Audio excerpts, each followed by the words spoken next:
ஒரு துறவியாக ஆன பிறகு ஒரு நாள் காலை வேளையில் ஒரு மரத்தடி பக்கத்தில் ஒரு மேடையில் அமர்ந்து கொண்டிருக்கிறார்.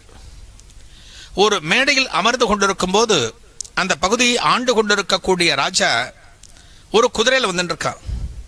இன்றைக்கு பட்டினத்தாராக ஆகிவிட்டார், மிகப்பெரிய ஞானி அப்படின்னு அவர்கிட்ட சொல்றார். ஆமாம், மிகப்பெரிய வியாபார கப்பல்களை வைத்துக் கொண்டிருப்பாரே, அந்த குடும்பத்தை சார்ந்தவரான அந்த ராஜா கேட்கிறார். ஆமாம் ராஜா, அவரே தான். இன்னைக்கு எல்லாத்தையும் குதிரை விட்டு கீழே இறங்குறார். இந்த ரெண்டு பேரும் பணத்தார் மேடையில் அமர்ந்து இருக்கார். பக்கத்தில் அந்த ராஜாவும் மந்திரியும் நின்று கொண்டு அந்த ராஜா பட்டினத்தாரை பார்த்து கேட்கிறாராம், என்ன சுவாமி நீங்க, எத்தனை செல்வம் இருந்தது, எத்தனை போகம் இருந்தது உங்களுக்கு, அவற்றையெல்லாம் அனுபவிப்பதை விட்டு நான் அமர்ந்திருக்க நீ நின்று கொண்டிருக்கிறாய் அல்லவா, அதுதான் எனக்கு கிடைத்த சுகம் என்று சொல்கிறாராம். ஒரு நாட்டை ஆளக்கூடிய ராஜாவும் ஒரு துறவிக்கு முன்னால் நிற்க வேண்டும்.